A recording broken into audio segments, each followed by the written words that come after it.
Hey everyone, this is Disc Junkie and welcome back to Secondhand Sickness.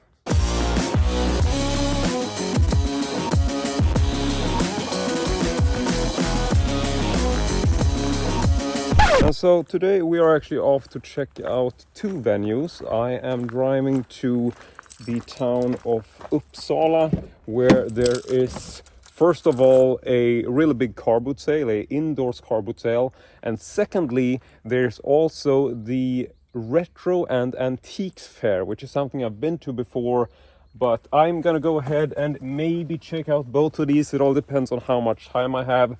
But we are going to get to driving, and I think I'm going to actually take off my jacket.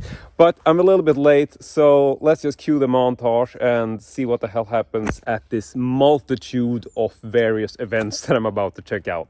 So just stay tuned.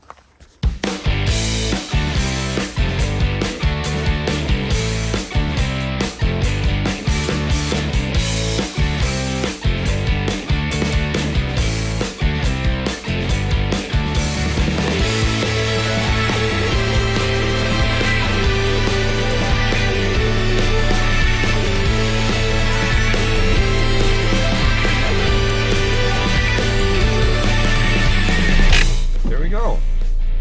Finish route, turn off camera, and action.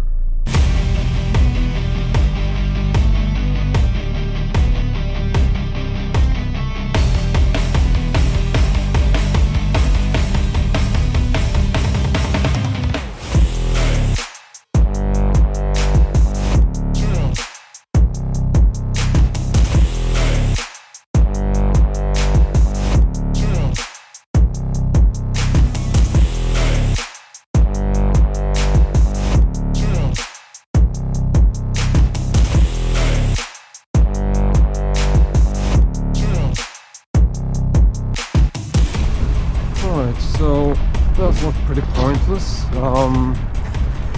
No, not as big as I'd hoped, and they essentially started bitching about my camera as soon as I walked into the place.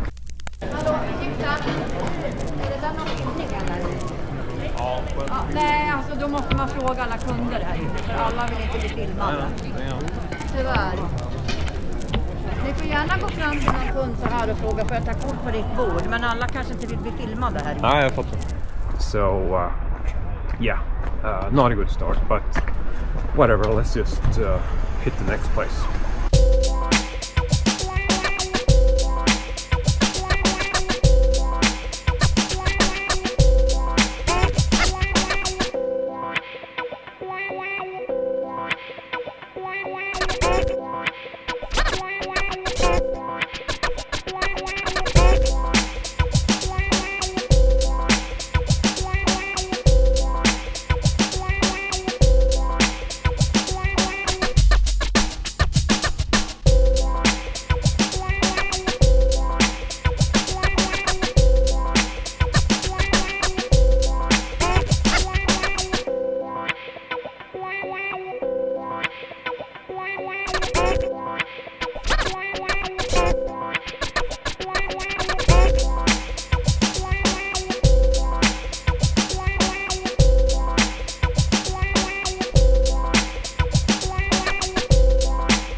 Alright, so I'm back at the table and it's high time to check out the finds of today.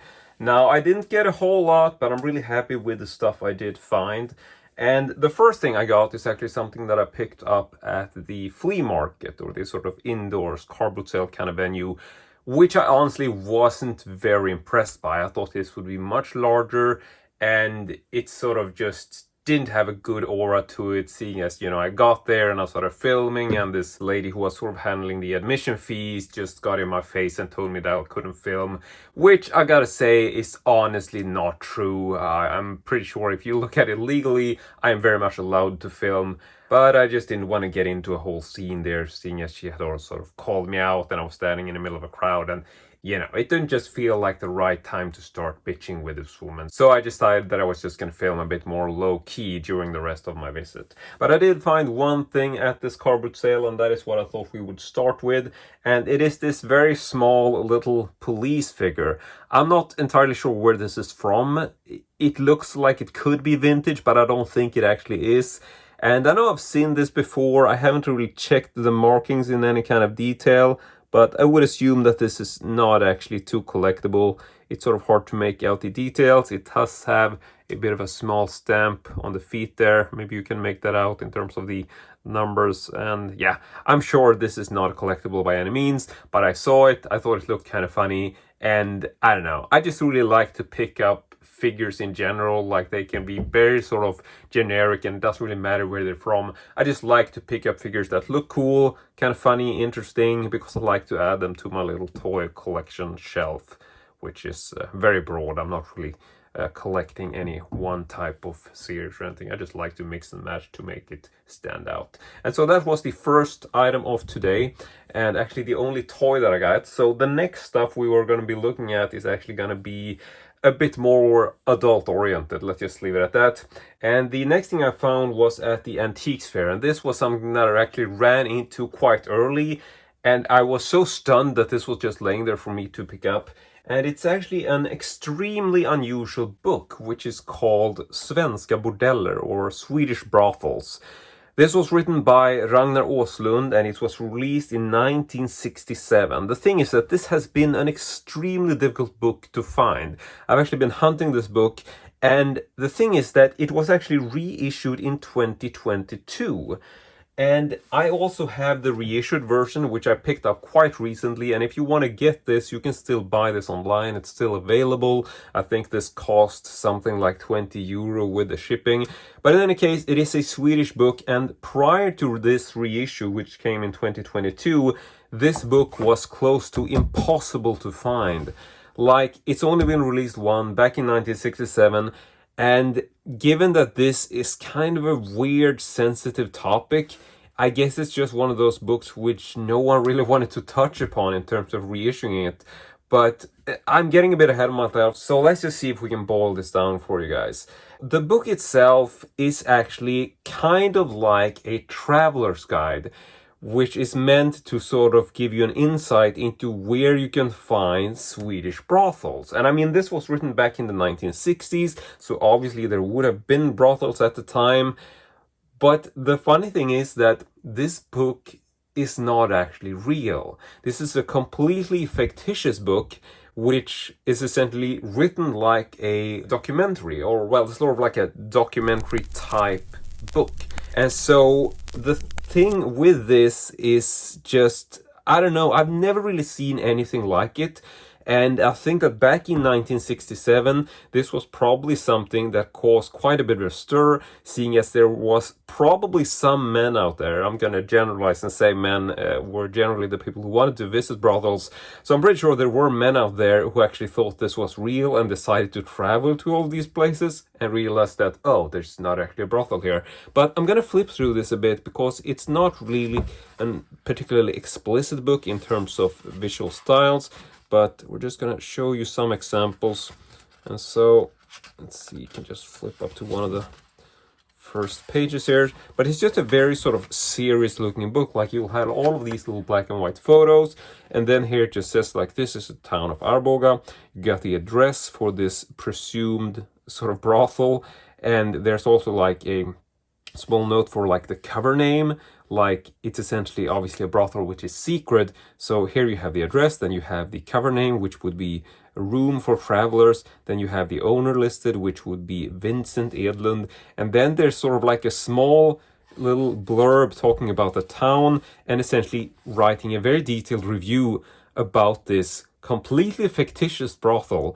And so here you even have a listing of the girls working at this brothel. So you get, for example, here we got Amy, 25, and then it says some notes about her, orthodox in terms of positioning and shouldn't be interrupted. Like, it's very weird sort of details. We got Natasha52 says that she's temporarily on loan from another town. And let's see what else we got. Connie36 sort of enjoys kissing, but she's fairly monotone in her rhythm. It's like it boggles the mind as to why someone actually made this. Because, I mean, it's a pretty hefty book. It's got like close to 130 pages. And this is pretty much all it is. You can see the sides of this. You see sort of where all the photos are. So yeah, it's essentially just more of the same.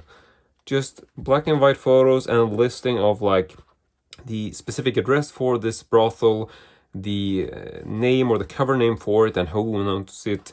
And then, you know, just generally the same thing. A bit of a blurb and essentially a very sort of detailed review of what this visitor thought about this particular establishment. And as well also talking about like each of the girls for each brothel.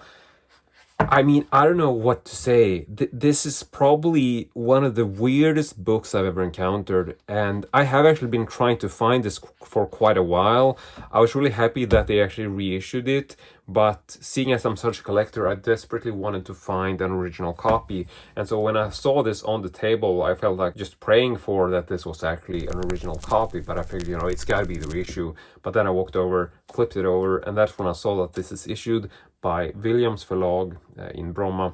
And so this is probably the easiest way to tell which is which, because they are virtually identical. You can see that the reissue is slightly smaller actually, which is something I didn't actually know prior to picking up this original copy. But you can see the cover design is the same, but the reissue is slightly smaller in the format. And there's the back. So they are very, very similar, but you can also see that this one has the publication by Williams Förlag, whereas this has publication by Vintage Förlag in Malmö. So if you just check the publishing name, it's pretty easy to identify. This also doesn't have a barcode, but aside from this, it's essentially the same book. I do think that, let's see if I remember correctly. Yeah, right. So the reissue also have a bit of a extra interlude or like a prelude and introduction by the publisher, the new publishing company. They are sort of doing a bit of an explanation and a rundown as to why they're deciding to republish this weird book. And after that, it sort of goes into the same text as the rest of the book. So I think there's also a bit of an outro here, just some info about the new company that's publishing this, but aside from that, they are essentially virtually the same book. And so yeah, I decided to pick this up because it's a book I've been looking for so long, and I'm so happy to actually own an original 1967 copy. And I haven't even talked about the price for this. The seller had this listed at 45 euro, which I know is quite a lot for a pocketbook from 1967. But the thing is that I know for a fact that even with the reissued version available, this book tends to go for roughly 100 euro thereabouts. And so it's been really difficult to source one. And so then just stumbling upon this at the Antiques Fair was just a really big treat for me. I'm so happy that I found this. And I was able to haggle this down to a total of 40 euro. And like I said, I could easily sell this probably for 80, 90, 100 euro thereabouts. And I'm not going to. I love this book, and I'm so happy that I actually found an original copy. So that was a really good start for me in terms of this Antiques Fair. But I did actually find some more stuff which we're going to get into. And the next finds I got actually came from the same seller. So I'm gonna bring this in as a bundle. And it is a small stack of vintage erotica magazines from the Kurt Håsson distributor, which I tend to talk a lot about. And it's from his erotica series, which is known as Puff, but also another series which is known as Rough. Yeah, they were very sort of not big on the variety in the titles back days, but yeah, these are really classic, and it's not too common that I see issues from this particular year or this particular time. And if we're looking at the first one, this is from the Puff label, and I'm not really going to show you any details because these are uncensored and, you know, pretty explicit. I mean, this is essentially erotic or pornography even if it's from the 1960s. This one in particular is from 1962, and I can tell you that this particular series essentially dated from 1962 to 1982. So this would actually be the third issue ever released of this magazine, so that's actually pretty cool. And the next one we got is also from the Puff label, but this is a bit later. This is from 1963. This is issue number 7. And so, yeah, I'm just really happy about these. Here we got one which is from the Rough label. This is from 1963 as well. This is issue number 4. And so, I'm not really sure what to say, except that I really sort of dig these covers. I don't generally collect this specific magazine unless I can find it for cheap, because there's just too many issues out there, and if I'm gonna collect the entire series, I'm just probably gonna die before I do that, because there's so much stuff out there, and I don't know, I'm not really aiming to collect the entire series, but these in particular ones are quite old. Like, these are from the early 60s, and those are definitely a bit more unusual. This one is from 1962. This is issue number 4 from the Puff series, and the last one in the batch is another one from Rough, which is from 1962. This is issue number 12. But I'm not really gonna flip these over because they are explicit, like I said. But the price on these was essentially like a bundle deal, and I got 1, 2, 3, 4, 5 issues for a total of 150 Swedish crowns. That is essentially 15 euro. And I mean, I could probably make that money back if I decided to sell 2 issues. But generally, I'm probably gonna just keep these, because I do really think that these early issues of this magazine are very sort of eye-catching, just in, you know, there's a whole lot of sort of bright colors, and I just think that in generally, this is a very sort of aesthetic looking time for this magazine. Let's just leave it at that. And I realize that these aren't really fitting in frame, but hopefully, yeah, there we go. Very close to the edge there. But yeah, so this is essentially all I got for today. I know this is not much, but I am really happy in particular about this book and this little policeman, which I thought was also a nice addition.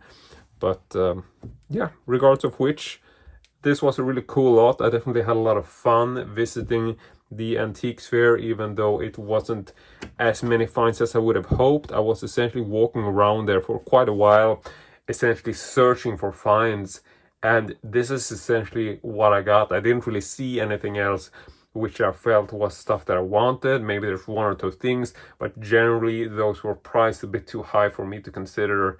And so yeah, I mean, I've been to this thing before and I tend to have a fun time going there, so I'm probably gonna go back next year. But for this year, this is pretty much all I got. So I want to say thank you very much for watching. Really hope you enjoyed it. And as usual, hope to see you all next time.